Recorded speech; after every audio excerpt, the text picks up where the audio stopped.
Hello friends, राष्ट्रीय technical institute में आप सभी का स्वागत है। आज छोटा सा मीटिंग के लिए आप बैठे हैं। हमारे साथ वो स्टूडेंट्स जस्ट मुलाकात करने के लिए आए थे, तो इन्होंने गुजरा हुआ पल जो राष्ट्रीय टेक्निकल इंस्टीट्यूट के साथ में बिताया था, किसी ज़माने में कह सकते हैं 2019। हमारे साथ मिस्टर शाहरुख मौजूद है, जो हमारे स्टूडेंट्स हैं राष्ट्रीय टेक्निकल इंस्टीट्यूट का, और ये अपने जर्नी ऑफ करियर, अपना जो जर्नी है कि कैसे ये पहले क्या थे और राष्ट्रीय टेक्निकल इंस्टीट्यूट में आने के बाद ट्रेनिंग लेने के बाद आज इनका सैलरी क्या है, इनका स्टेटस क्या है और कंपनी में इनका डेजिग्नेशन क्या है, वो सारे आप सभी को शेयर करेंगे। शाहरुख बताइए, राष्ट्रीय टेक्निकल इंस्टीट्यूट में जो ट्रेनिंग लिए थे वो ईयर्स कौन सा था? ईयर्स सर, मैंने 2018 में एडमिशन लिया था और मैंने 1 ईयर से कंप्लीट किया 2019। अच्छा, नहीं, एक साल का जर्नी था। तो आप सबसे पहले मुझे वो बताइए कि इंस्टीट्यूट में आने से पहले आप क्या कर रहे थे? आने से पहले तो मैं बेरोज़गार था। मैंने एक्चुअली 12 पास किया था। उसके बाद मेरे पास कोई जॉब नहीं था, ना मुझे क्या भी पता नहीं चल रहा था मैं क्या करूं। तो मैंने सर्च किया था गूगल से, तो मुझे राष्ट्रीय टेक्निकल इंस्टीट्यूट पता चला था।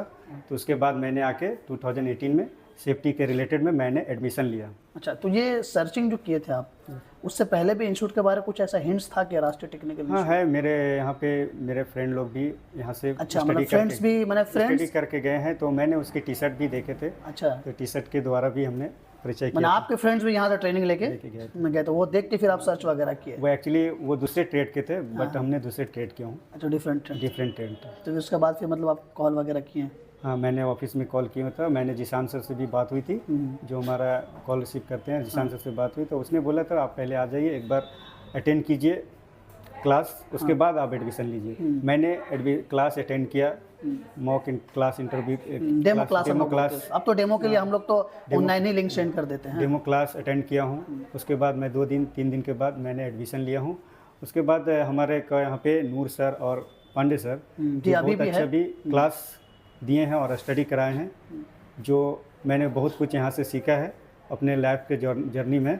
उसके बाद यहाँ से मैं पास आउट होने के बाद मैंने जॉब ज्वाइन किया हूँ बेंगलुरु में।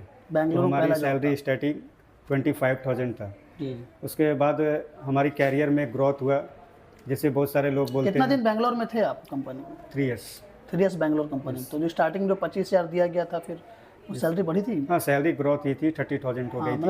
अब स्टेप बाय स्टेप जैसे 25,000 थी, हर साल में 2,000 या समय देना पड़ेगा। हाँ, कंपनी समय देना पड़ता है।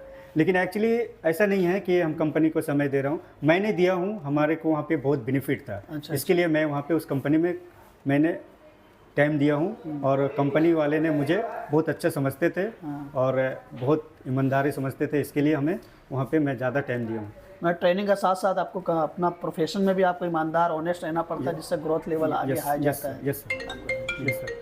उसके बाद मैंने फिर वहाँ से हमारी प्रोजेक्ट कंप्लीट हो चुकी थी, मैंने पूरी प्रोजेक्ट कंप्लीट की। उसके बाद मैंने फिर एक इंटरव्यू अटेंड किया था।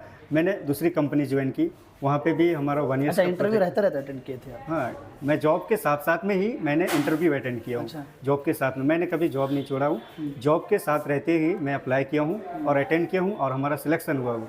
एक्चुअली बहुत सारा लोग बोलते हैं हमारे पास निबॉस नहीं है, हमारा सेफ्टी में ग्रोथ नहीं है। ऐसा नहीं है, इंडिया में भी सेफ्टी में ग्रोथ है। मैंने तो आज तक कभी निबॉस नहीं किया हूँ। मैंने निबॉस नहीं किया हूँ, लेकिन मैं भी अभी तक जॉब कर रहा हूँ और मैं हायर पैकेज सैलरी पे जॉब कर रहा हूँ। आपको कहना है कि कंपनी काम करने वालों को जो सही ढंग से सीखा हुआ रहे, अच्छे ढंग से सीखा और काम करने वाला कंपनी उसको ले लेती है ट्रेनिंग। अपने जॉब के लिए ले लेती है। उसके बाद मैंने अभी HSC इंजीनियर का पोस्ट पे हूँ। और अभी कहाँ पर है, किस कंपनी? अभी हमारा ब्यूरो वेरिटास में हूँ। कहाँ? Bureau Veritas. ब्यूरो? हाँ, अच्छा, ब्यूरो कहाँ पर है? ब्यूरो वेरिटास मुंबई में है। मुंबई में? ये MNC कंपनी है एंड सर्टिफिकेशन भी प्रोवाइड करती है। अच्छा, सर्टिफिकेशन भी प्रोवाइड करती है। अप्रोक्स क्या है आपका ग्रोस अर्निंग? अभी हमारा 71,000 है। 71,000। ऐसे लोग बताते नहीं है, लेकिन फिर भी आप बाय ऑनेस्टली बता दिए हैं, क्योंकि छुपाना ही मकसद नहीं होता है, मोटिवेशन करना ही मकसद होता है ना? एक्चुअली लोग समझते हैं कि हमारे सेफ्टी में ग्रोथ नहीं है, हमारे पास निबॉस नहीं है, इंडिया में जॉब नहीं है। लेकिन इंडिया में भी बहुत जॉब है। मैं इंडिया में बात कर रहा हूँ, मैंने कभी गल्फ गया नहीं। अच्छा। मैं इंडिया में ही जॉब किया हूँ और हमेशा कर रहा हूँ। गल्फ जाए तो बेहतर है, लेकिन अभी गल्फ यहाँ पे बेहतर है, यहाँ पे भी जॉब एक फैमिली के साथ भी इंडिया में भी जॉब कर सकता हूँ।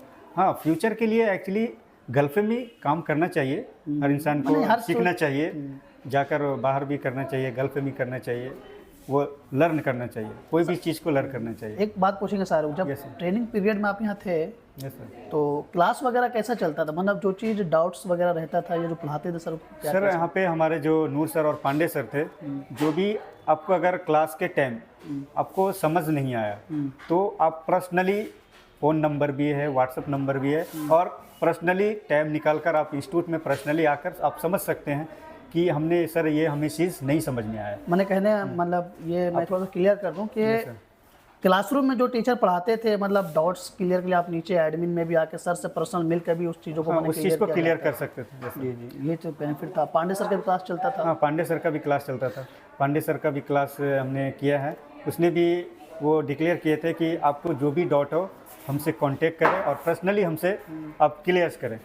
तो मैंने कभी भी किया हूँ क्लियर्स, मैं भी किया हूँ क्लियर्स, नूर सर से भी किया हूँ, डाउट्स क्लियर किया हूँ। जो भी डाउट रहते सेफ्टी में, हमारा जो क्लास चलता था उस वजह से मैंने सेफ्टी में क्या क्या सिलेबस आप पढ़े थे, कुछ बता सकते हैं? सिलेबस सर क्या पढ़ाए थे?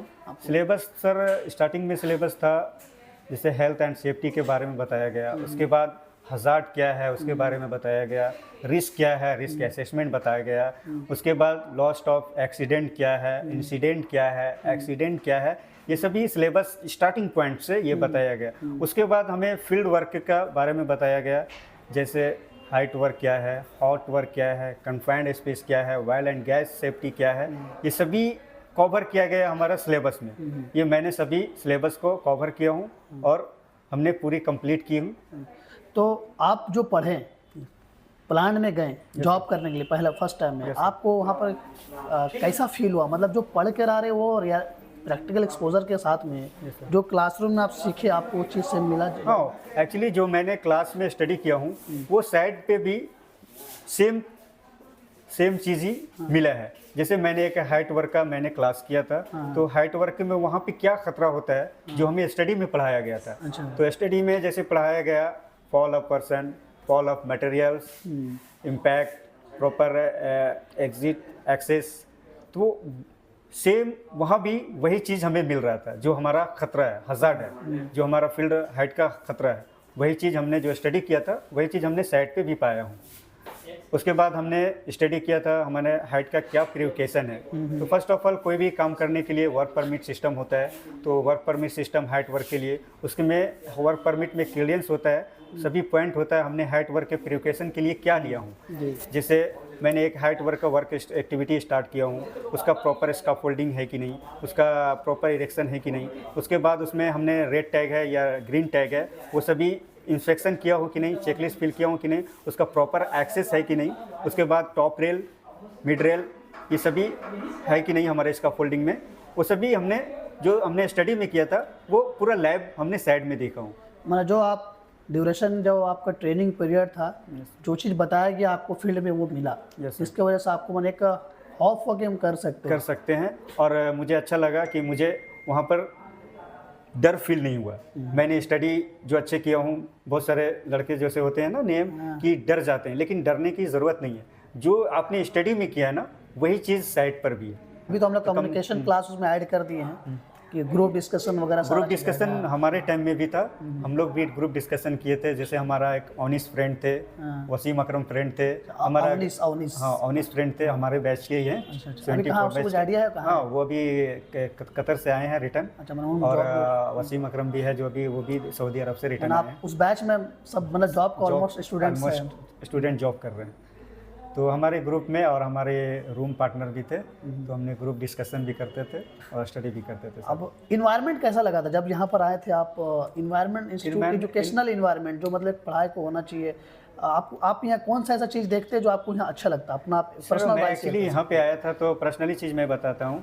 जैसे आप एक घर में पढ़ाई करते हैं और इंस्टीट्यूट में आके पढ़ाई करते हैं, तो यहाँ पे हमारा एक लक्ष्य होता है कि हमने स्टडी करने के लिए आया हूँ। हमारा लक्ष्य है कि हमें फ्यूचर में कुछ करना है, फ्यूचर में हमें कुछ करना है। तो यहाँ से हम लोग रूम में जाते थे, उसके बाद हम लोग स्टडी करते थे, ग्रुप करते थे, कुछ टाइम में हम लोग क्रिकेट भी खेलते थे, लेकिन हम लोग स्टडी को साथ में लेकर क्रिकेट भी खेलते थे। अच्छा अच्छा। यस आपके टाइम में ब्लड डोनेशन कैंप वगैरह हाँ यस, ब्लड डोनेशन कैंप था, बट उस टाइम मेरे को एक्चुअली उतना क्या बोलते हैं एज नहीं है, हमारा वेट नहीं था, तो हमारे को कैंसिल कर दिया था। अच्छा अच्छा, मतलब आपने पूरा हिम्मत दिखाया था, हिम्मत दिखाया था, मैंने देने के लिए डोनेशन करने के लिए आया था ब्लड डोनेशन। तो मतलब कहने का मकसद प्रैक्टिकल में कराए थे और थ्योरी में भी कुछ कराए थे। विजुअल क्लासेस वगैरह पूरा क्लियर समझ में आता था? हाँ विजुअली, जैसे आपको इंग्लिश नहीं है, इंग्लिश बहुत सारे लोग बोलते हैं इंग्लिश बहुत बाधा है, लेकिन मैं तो नहीं कहता इंग्लिश बहुत बाधा है। इंग्लिश आप यहाँ पे नूर सर जैसे कोई भी सेंटेंस हो उसको हिंदी में भी समझाते थे, जैसे नूर सर थे, पांडे सर भी थे, तो आपको क्लियंस जो पॉइंट हमारा सेंटेंस समझ में नहीं आ रहा था तो उस सेंटेंस को हिंदी में समझाते थे और उस सेंटेंस को हमने याद कर लेते थे, क्योंकि उस सेंटेंस का उसका मीनिंग क्या है, उस सेंटेंस को हम लोग याद करते थे। मतलब सीधी सी बात है कि इंस्टीट्यूट तो पढ़ा ही रहा, आप खुद से भी आपका तो मेहनत तो होना चाहिए, वरना 70,000 सैलरी इंडिया में मिल रहा, बहुत सा गल्फ में भी 70,000 सैलरी नहीं मिलता है। मतलब सपोर्ट इंस्टीट्यूट, अच्छा टीचर्स और खुद भी पढ़ना पड़ता है, वक्त देना पड़ता है, जिसकी वजह से शाहरुख के जैसा सैलरी आप लोग भी यहाँ अर्निंग कर सकते हैं। ठीक है, शाहरुख को ऐसे जमशेदपुर किस पर्पज से आना हुआ था आपको स्पेशल? हमारा कोई फैमिली का रिलेशन थे, इसके लिए हमने आपको लगा मीट करने के लिए आया था आज़ाद बस्ती में। तो मैं सोचा हूँ मैं यहाँ पे आया हूँ, तो मैं इतने साल में आया हूँ अपनी इंस्टीट्यूट से, इस इंस्टीट्यूट से अपनी कैरियर बनाया हूँ, इसके लिए मैं अपने सर से मिल लेता हूँ, इसके लिए मैं मिलने के लिए आया हूँ। जी, तो क्या मैसेज देना चाहिए हमारे व्यूवर्स को आप? मैं अपने व्यूवर को यही मैसेज देना चाहता हूँ कि आप राष्ट्रीय टेक्निकल आइए और इसके बारे में जानिए। यहाँ पे सेफ्टी ट्रेनिंग दिया जाता है, आप एडमिशन लीजिए और इसके बारे में स्टडी कीजिए, ये आपकी फ्यूचर में बहुत कैरियर ग्रोथ करेंगे, क्योंकि हमने इस फील्ड में आकर मैंने कैरियर ग्रोथ किया हूँ और आप लोग भी आइए और कैरियर को ग्रोथ कीजिए अपने अच्छी ज़िंदगी के लिए। बहुत बहुत शुक्रिया मिस्टर शाहरुख। और जैसा कि आप लोगों ने देखा, छोटा सा ब्रीफिंग में कॉन्वर्जेशन था, ये आए हुए थे किसी रिलेटिव्स से मिलने, तो अब पुराना इंस्टीट्यूट, पुरानी यादगार आके अपना तासुरात को हमारे व्यूवर्स तक शेयर करना चाहे, इसी तरह हम रियल स्टोरी पे काम करते हैं, रियल सक्सेस पे काम करते हैं, रियल ट्रेनिंग, रियल एक्सपोजर पे काम करते हैं। जो लोग इस वीडियोस को देख रहे हैं, एक बार राष्ट्रीय टेक्निकल इंस्टीट्यूट विजिट करें। ये संस्था तकरीबन इस साल 23 साल हो चुके हैं और जमशेदपुर पे है। ये 23 साल से एजुकेशन, क्वालिटी एजुकेशन ये प्रोवाइड कर रहे हैं। ठीक है, okay, thank you everyone. Okay sir. RTI एक ऐसा संस्थान जहां छात्र ही छात्रों को बुलाते हैं।